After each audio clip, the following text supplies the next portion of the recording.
Most people think protection is only about size or bite strength. It's not. It's about temperament. It's the dog's mind, its balance, his nerves. A real Boerboel is confident, stable, and clear. It does not panic, it does not overreact, and it doesn't attack for no reason.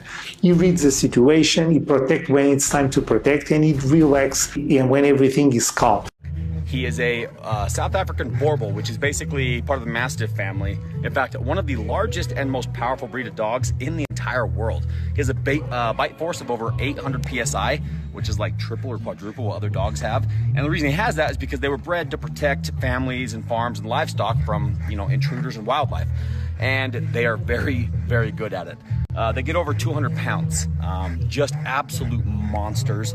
And like I said, they're extremely good at protecting families and children, but they're also really smart, really obedient, and really good with kids. Like my kids crawl all over this guy, and he's just patient and puts up with it.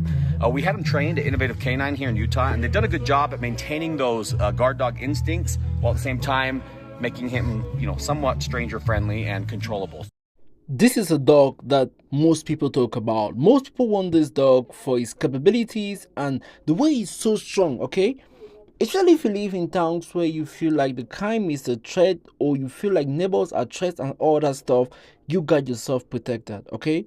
This was bred, imagine, to take care of lions and all those kind of stuffs in the bushes. You understand? Because he's that strong and he's that tough.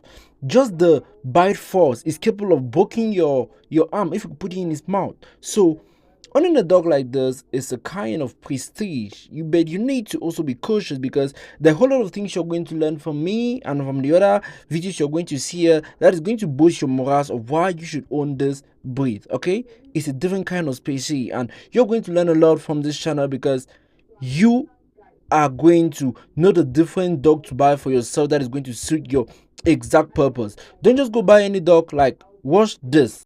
Hey, so I hear you want a Boerboel. I think they're a great choice. If you want a dog that outweighs your refrigerator, a dog that produces more slobber than Niagara Falls does water, this is your dog right here. Boerboels, they're South African Mastiffs. They're actually bred to guard families and farms. They're loyal, protective, absolutely massive. They run up to 200 pounds. And they're not exactly a lap dog, though they might still think they are. But here's the serious part about them. They're not for beginners. They're incredibly smart, insanely strong. Without the right structure, they will literally take over your home and your life, right? So if you want to live successfully with them, you need to be an experienced dog owner. You need to be experienced in dominant breeds. Daily training is a must. Firm boundaries is absolute priority. Socialization is not negotiable. So guys, you can see this massive boy with me here, right? He eats so much. Actually, Boerboels eat so much. So if you have it in mind to keep a Boerboel off the breeds of Boerboel, you need to know that you need to spend a whole lot of money. But what do you think about this? Share your thoughts with us in the comment section. Unmatched loyalty and devotion. The Boerboel will literally ride or die for you. All right, listen up. If you've never met a Boerboel before, buckle in, because this dog doesn't just play the loyalty game, it owns the whole franchise. I'm not even exaggerating. You know how people say a dog is man's best friend? Yeah, well, a Boerboel heard that phrase, took it personally, and said, bet, let's see who's the best guardian too. This dog doesn't like you, it claims you. The Boerboel has this ancient, primal kind of loyalty that's wired into its DNA. We're talking about a breed that was literally built to protect families on massive South African farms, miles away from neighbors, with wild predators lurking in the dark. You think a burglar scares a Boerboel? Bro, these dogs used to stare down lions. Actual lions. So when you walk into your house after a long day and your Boerboel greets you at the door, understand, that's not just a pet wagging its tail. That's a 150-pound tank with emotions standing guard because you are its world. Now, here's the crazy part. Boerboels don't just protect your house, they study you. They'll learn your routines, your tone of voice, even the sound of your footsteps. They'll know when you're happy, when you're stressed, and when something's off. It's like living with a furry psychologist who could also bench press a fridge. You raise your voice once, they look at you like, yo, are we fighting someone or are you just mad at the Wi-Fi? But here's what makes them so special. That loyalty isn't blind. A Boerboel doesn't just follow anyone. You have to earn it. You've got to show leadership, love, and respect. Once you do, though, game over. that dog is yours for life. You could move continents, lose everything, start over. Your Boerboel would still sit next to you like, "We'll rebuild it, boss. I got you." That's not loyalty. That's legacy-level devotion. And man, the emotional bond hits hard. There's this look Boerboels give, that deep, soulful stare where they just lock eyes with you for a second. It's like they're saying, "I'm not just watching your house, I'm watching over you." You feel that? That's primal. That's ancient. That's love mixed with duty. I've seen dogs that love treats, dogs that love walks, dogs that love toys, but a Boerboel loves you. Like literally you. You become their mission, their purpose, their whole reason for existing.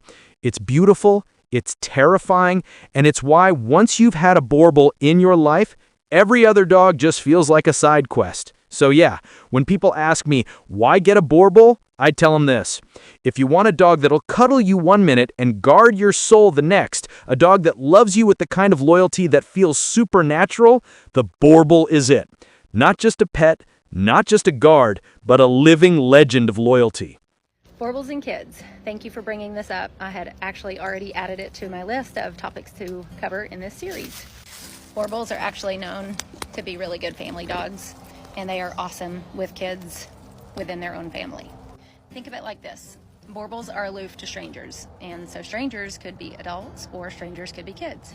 Now, there are Boerboels, like my female, who absolutely loves kids, all kids. She adores them. When I take her to the park and she sees them, her whole butt wiggles. She gets so excited. She loves when they come up and pet her. I do not let them get in her face, but they like to pet her. They like to give her treats. And so because she enjoys it, I allow it. But my male, he doesn't love kids outside of his family. And it doesn't mean that he wants to be aggressive towards them. It just means that he is aloof to them. He sees them and finds no value in attention from them. So I don't allow kids to approach him because he's uncomfortable by it.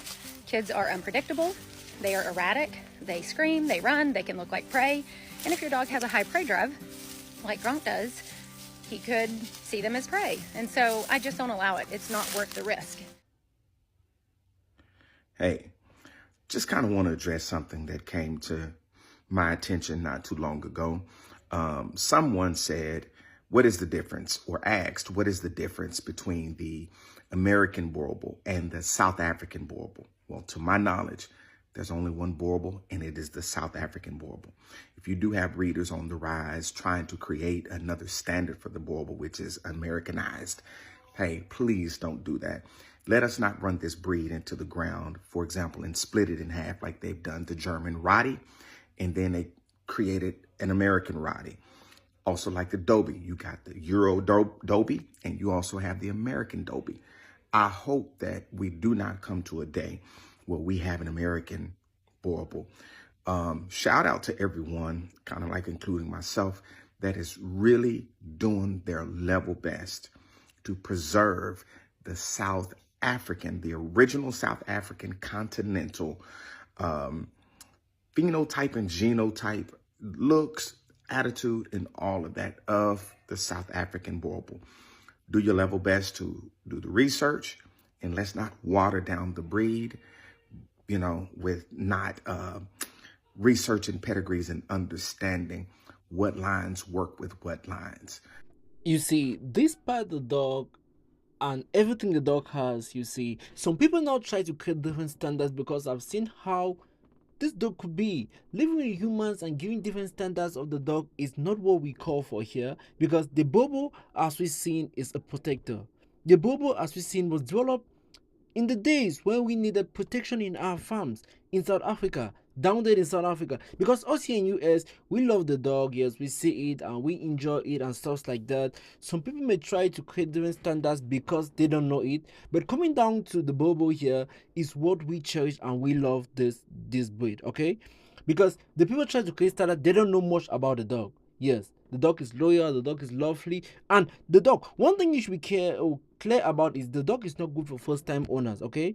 It's very, very wrong for first-time owners because it's so aggressive when you don't know how to guard it well. The temperaments and all that, you need to study it before having a dog like this, okay? So, watch this. You shouldn't keep a Boerboel if you can't afford to feed them. That is very, very important. Feeding a Boerboel like this, like the one I have here, is like feeding 4 grown-up adults on a daily basis. Yes, so if you can't afford to feed them, I will say it is not appropriate for you to have a Boerboel. You really need to be able to feed them because they consume a lot, and that is what brings out the beauty in them. And as much as you're feeding, you still have to have space. So you shouldn't keep a Boerboel when you have a very, very small space where you confine them to a mini kennel room and then keep feeding them in there. They need to exercise themselves. They need to express themselves. This makes them happy a lot. You don't want to leave them uncontrolled. Hey, this message is to American bully folks and Frenchy folks, right? That are buying Boerboels at a very alarming rate. Let me warn you before you purchase a South African Boerboel. Number one, this breed is impressive. But as impressive as it is, it's a very loyal breed and it is a very large breed. This breed has very strong protective instincts and they are known to be natural guardians, unlike the American Bully and unlike the Frenchie. Not only that, but hey, y'all, this breed requires experienced owners because it is a very powerful breed and it is a very dominant breed. So it requires a lot of discipline from you as the owner. You cannot keep these dogs in a kennel all day, especially in a small crate, all right? This breed requires socialization. This breed requires a lot of space. You can't just keep this dog in your house all day cooped up in those kennels like I see most of them. And you just can't keep them in cages in the back all day. Furthermore, you're going to experience some training challenges because these dogs can be very stubborn. Not only that, but guys, let me tell you something. Got to tell you something. The data that I have right now, and it's just intrinsic data, as quick as some of these bully breeders are buying these Boerboels, they are selling them as just as fast because it's a culture shock. They were not prepared. Poopa scooping is going to go up. I call it poopa digging.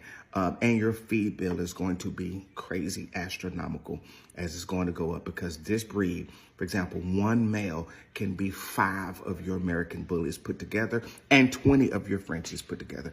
Y'all, I'm just giving you a fair warning. Do not get this breed for pockets because of popularity, because it's not going to lace your pockets like you think. Also, do me a huge favor. If you do decide to get one, I don't want to see any Merle Boerboels popping up. I don't want to see any fluffy Boerboels popping up because that stuff does not exist in a true Boerboel. All right? That's all I got to say. I'm out.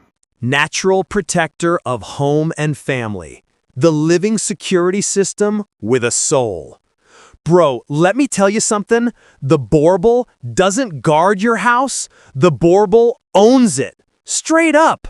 The moment that dog walks through your front door, it does a mental scan like, all right, that's the kitchen. That's where my human sleeps. That's the weird neighbor I don't trust. Cool. Territory secured. This isn't just a dog that barks at the mailman for fun. Nah, the Boerboel has a sixth sense for real threats. You ever see one of those movies where the hero's chillin', but the second danger walks in, everything slows down and their instincts just kick in? That's the Boerboel, 24/7. It doesn't matter if it's day or night. If something's off, they're on it before you even know what's happening. And here's the wild part. They don't do it because they have to. They do it because it's personal. Their brain is literally wired for protection. They've got that guardian DNA that goes back generations. Farmers in South Africa used to rely on these dogs to keep their families safe from wild predators and bandits. We're talking hyenas, leopards, actual danger, not just some raccoon knocking over the trash can. That instinct hasn't gone anywhere. Even in a modern home, your Boerboel will still treat your yard like it's guarding the last fortress on Earth. But what makes it beautiful and not just scary is how balanced they are. The Boerboel isn't aggressive by default. They're calm, calculated. It's like having a personal bodyguard who's also a philosopher. They'll chill with your kids, nap on the porch, vibe peacefully, but the second someone steps out of line, flip the switch. Instant alpha energy. I've seen Boerboels go from gentle cuddle monster to medieval warlord in half a second if they sense you're in danger. And get this, they're not just physically intimidating, they project protection. When a Boerboel stands between you and a stranger, it's not barking wildly or showing teeth. It's silent, still, unmoving, just staring. And that stare alone can make a grown man reconsider all his life choices. That's how you know they're not acting out of fear. They're acting out of control and confidence. But the part that hits different, they know exactly who they're protecting. They can tell the difference between a friend and a threat faster than most people can unlock their phone. That's how emotionally tuned in they are. They'll let grandma walk in with a smile, but will side-eye that delivery guy who keeps hovering too close. It's not random. It's instinct plus intelligence. And when you see your Boerboel standing guard, not barking, not pacing, just watching, you realize something. This isn't just a dog on duty. This is family standing watch. It's like having a warrior ancestor reincarnated as your pet. They're not guarding your stuff. They're guarding your peace. You'll feel safer just being around one. That moment you hear something outside late at night and your Boerboel lifts its head, stares at the window, and you hear that deep, low rumble in its chest, that's the kind of protection money can't buy. You don't even have to get out of bed because you know your guardian is already locked in. So yeah, if loyalty was the soul of the Boerboel, protection is its heartbeat. You're not just getting a pet, you're getting living security, emotional intelligence, and the kind of fearless love that makes you wonder how a creature this powerful can also be this gentle. The Boerboel doesn't protect because it's told to, it protects because you're family. And that's the highest level of love there is.